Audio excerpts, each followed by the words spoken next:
हाँ तो प्यारे बच्चों, आप दीपावली भैया दूज की छुट्टी ले चुके हो बहुत बढ़िया तरीके से। पढ़ाई फिर दोबारा अपने स्केल पर आ जाती है।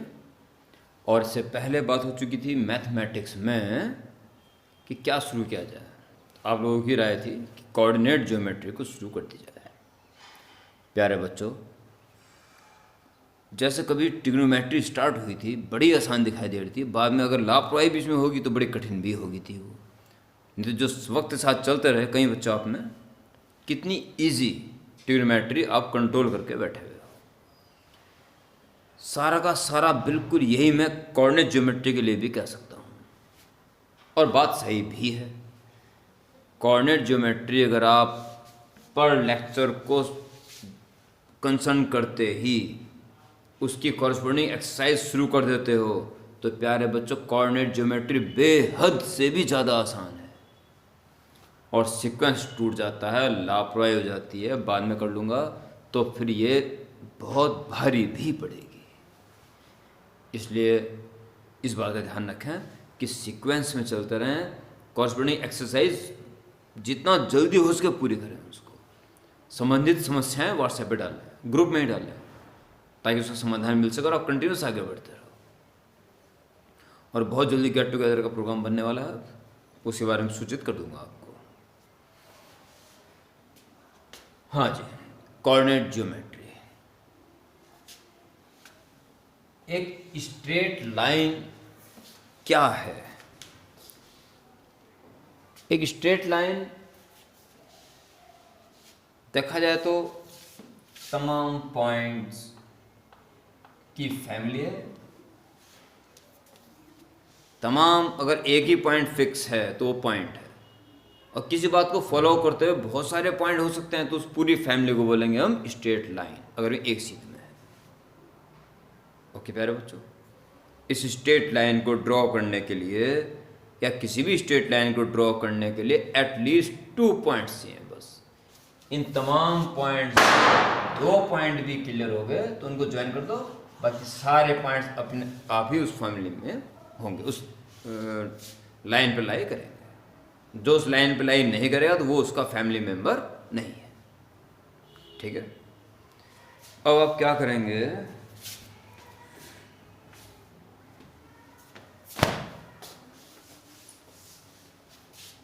उससे पहले कुछ पॉइंट्स 10th क्लास के, जैसे 2 पॉइंट्स की इसकी डिस्टेंस फॉर्मूला, अगर x1y1 x2y2 हुआ under root x2 minus x1 whole square plus y2 minus y1 whole square. Distance formula अगर सेक्शन फॉर्मूला, इससे कोऑर्डिनेट दे रखे हैं और mn डिवाइड करता हुआ पॉइंट निकालना है, तो m x2 plus n x1 upon m plus n, similarly for y coordinate. ये सब 10th की बातें थी। इतना कर लेने के बाद अब आपका जो 11th शुरू होती है, 11th में स्लोप से शुरुआत होती है। एक स्ट्रेट लाइन, उसका स्लोप हम किसे कह रहे हैं? आप इसके लिए नोट्स बनाएंगे। एक्स एक्सिस वाई एक्सिस, कोई लाइन जा रही है, ये कोई लाइन है। प्यारे बच्चों, कोई भी लाइन एक्स एक्सिस की पॉजिटिव डायरेक्शन से एंटी क्लॉकवाइज चलते हुए जो एंगल बनाती है, उस एंगल का tan is called slope. Diagram सहित इसको नोट कर लें।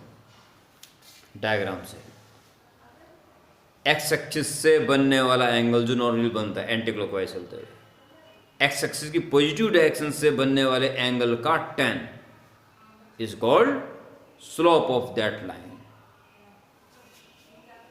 प्यारे बच्चों, दूसरा नोट, अगर इस पे 2 पॉइंट हमें पता हो, x1 y1 x2 y2, तो प्यारे बच्चों इसका मतलब ये हुआ ना कि ये x1 है और ये y1, और इस पॉइंट के कोऑर्डिनेट्स है x2 y2, इसका मतलब ये हुआ कि ये x2 हुआ और ये y2 हुआ। ये ड्रॉन कर दें तो x2 और माइनस x1 हुआ, x2 माइनस x1, और ऐसे ये y2 माइनस y1,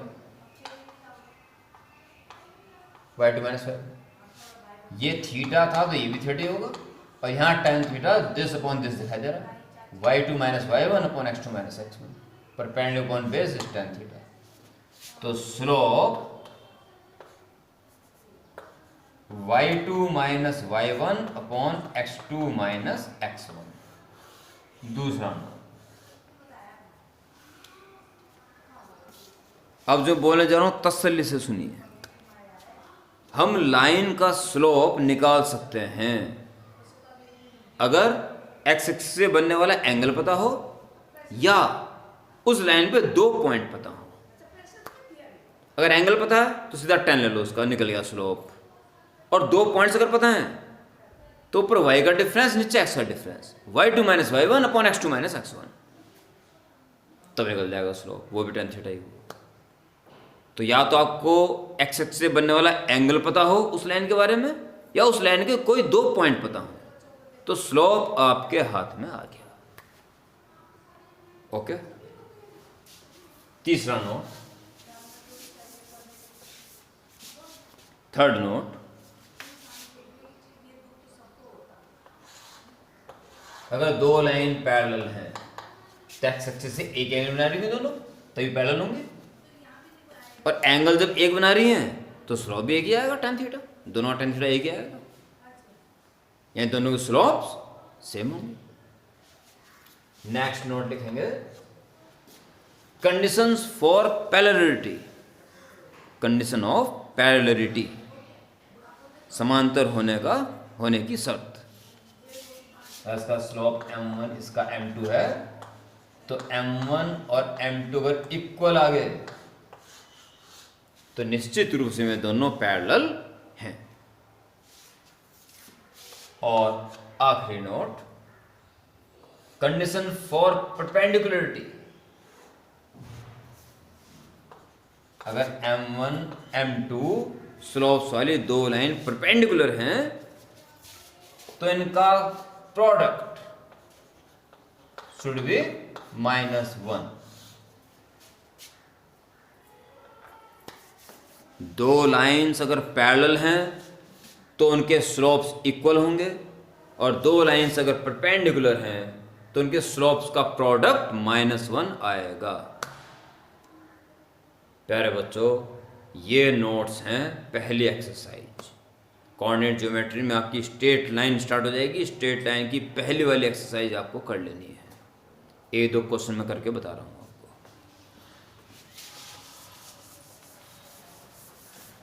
अब जो मैं 1-2 क्वेश्चन बता रहा हूँ, इससे पहले आपको वीडियो को पॉज कर देनी चाहिए और इन नोट्स को लिख के एक बार रिवाइज कर लेना चाहिए। हाँ, स्ट्रेट लाइन के ये 4 नोट्स बिल्कुल क्लियर हैं, we are full confident about it.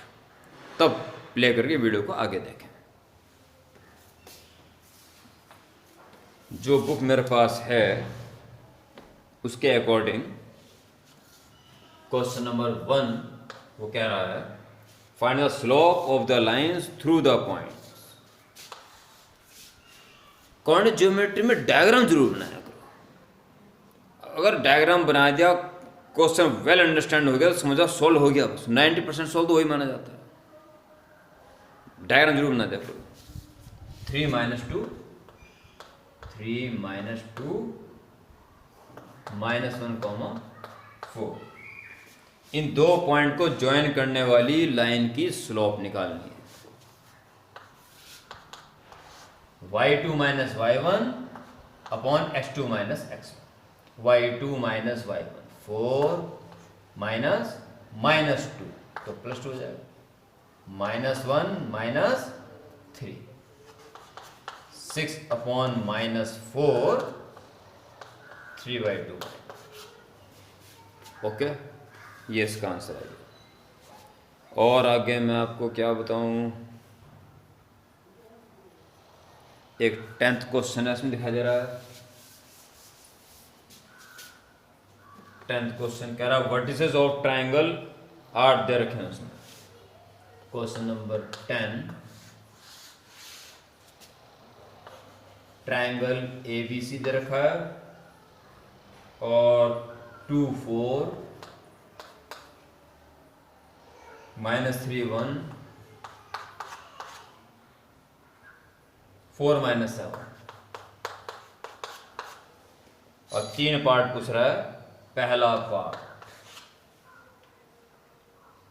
Find the slope of side AB, slope AB, ये 2 पॉइंट, y2 - y1 4 - 1 अपॉन 2 -3 तो +3 अपॉन 5, एक आंसर दिया। फिर सेकंड पार्ट पूछ रहा है मीडियन थ्रू बी से जाने वाली मीडियन, तो इसका मिड पॉइंट चाहिए और ये हो जाएगी मीडियन। तो मिड पॉइंट 10th क्लास वाला x2 + x1 अपॉन 2 और y2 - y1 या y2 अपॉन 2, तो 2 + 4 6 अपॉन 2 3 और 4 - 7 -3 अपॉन 2, ये इसका मिड पॉइंट आएगा। याद है x1 y1 x2 y2, इसका mid point x1 + x2 upon 2 comma y1 + y2 upon 2, mid point हो जाएगा। और अब 2 पॉइंट बदल गया, तो slope of median through B कर लो जी, M B इसे M कह लो, M BM, y2 - y1 1 minus plus हो जाएगा 3/2 upon -3 - 3 y2 - y1 upon x2 - x1, तो 5/2 और अपॉन -6 -5/12, ये हो गया। एल्टीट्यूड थ्रू ए से जाने वाला एल्टीट्यूड, ये आपकी नई बात होगी। और ये जो मैं थर्ड पॉइंट बताने जा रहा हूं, इससे एक और राज खुलेगा और आपके बहुत काम आएगा। ए से जाने वाला एल्टीट्यूड, यानी ए से सामने साइड में परपेंडिकुलर AN कह दो, इसका स्लोप जानना हो चाह रहा है। बच्चों आज के नोट्स में जो मैंने आपको अंतिम नोट बताया,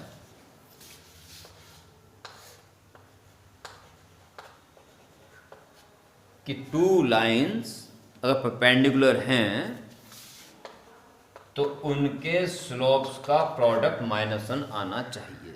इसको जरा प्रोसीड करो। M2 is -1 upon M1, M1 है इसका स्लोप, आपने उसका रेसिप्रोकल करा 1 अपॉन M1 और साइन चेंज कर दिया माइनस, तो आ गया M2, यानी इसके परपेंडिकुलर का स्लोप। बेहद इंपॉर्टेंट, इस तरीके से इसको जानना। ये तो हर किसी को पता रहेगा कि 2 लाइन परपेंडिकुलर हैं तो उनके स्लोप्स का प्रोडक्ट -1 आएगा, पर इसका इस प्रकार से यूज ढंग से सुने। अगर किसी लाइन का आपको स्लोप पता है तो आप उसका रेसिप्रोकल कर दो और साइन चेंज कर दो, तो इसकी परपेंडिकुलर लाइन का स्लोप आपके हाथ में आ गया। बस किसी लाइन के परपेंडिकुलर लाइन के स्लोप को पाने के लिए रेसिप्रोकलिंग एंड साइन चेंजिंग, बेहद इंपॉर्टेंट कॉन्सेप्ट, बहुत काम आएगा। कॉम्पिटिशन प्लस जबरदस्त काम आता है, नहीं तो फालतू काम करने पड़ती हैं 2-3 लाइन का। ठीक है मेरे बच्चों, तो क्या करना है, बी से स्लॉट निकाल दो और उसका परपेंडिकुलर अपना भैया। अब थ्रू ए से क्या, जितनी परपेंडिकुलर लाइन है स्लॉप तो एक ही होगा सबका, लिया इसका वही होगा। ओके, तो पहले आप थर्ड पॉइंट में पहले निकाल दें आप slope of BC, -7 - 1 upon 4 minus minus 3 plus 3, तो माइनस के 8/7। Therefore, slope of altitude through A, इसकी स्लोप इसका परपेंडिकुलर, यानी इसका उल्टा कर दो, 8/7 का 7/8 और माइनस कर दो प्लस कर दो। लो जी, बिल्कुल सिंपल है, ठीक है। और इस वीडियो का अंतिम question,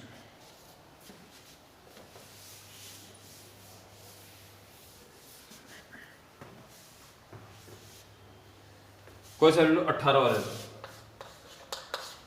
18th question. A line passes through this, उसने लाइन दे रखी है और 2 पॉइंट दे रखे हैं, x1 y1 एंड h, के। इन 2 पॉइंट से एक लाइन जा रही है। A line passes through this and this, if the slope of line is m, so that this, अपना आप सो हो जाएगा, अपना काम करें।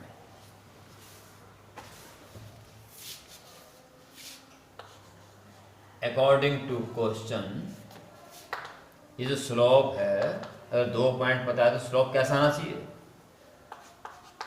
y2 minus y1, k minus y1 upon h minus x1। Proceed कर दो। अब देख लो क्या प्रूफ करना था, एक लाइन है question, k minus y1 is equal to m into h minus x1। लो जी, कितने करना था, क्या है मतलब, बेहद सिंपल क्वेश्चन है, हद से ज़्यादा सिंपल क्वेश्चन है, बस। ओके, ये क्या आएगा, एक लाइन इन 2 पॉइंट से जा रही है और एक लाइन इन 2 पॉइंट से जा रही है। बताइए ये पैरेलल हैं, परपेंडिकुलर हैं या नाइदर परपेंडिकुलर नॉट पैरेलल। तो अब क्या करना है, पहले वाली लाइन की स्लोप निकाल दो बस, और दूसरी की निकाल दो। अगर में इक्वल आ गई तो पैरेलल है, उनका प्रोडक्ट -1 आ रहा है तो परपेंडिकुलर है, अदरवाइज कुछ भी हो सकती है। ओके, तो प्यारे बच्चों, स्लोप पे बेस्ड ये पहले एक्सरसाइज शुरू कर दो। स्ट्रेट लाइन बहुत लंबी, बहुत सारे फॉर्मूले इसमें आएंगे, और हर फॉर्मूले में आपको बताऊं स्लोप जरूर आएगा। इसलिए पहले एक्सरसाइज को सच्चे मन के साथ, ताकि स्लोप वाला कॉन्सेप्ट खतरनाक क्लियर हो जाए, इतने सारे क्वेश्चन कर डालो, ठीक है। दिक्कत आते ही ग्रुप में डाल दो, एकदम से तुरंत समाधान मिल जाएगा जितना जल्दी पॉसिबल होगा। ओके प्यारे बच्चों, तो let start coordinate geometry will full confidence. Slope से संबंधित एक्सरसाइज को उड़ा दो खतरनाक तरीके से। Okay, start. जय हिंद।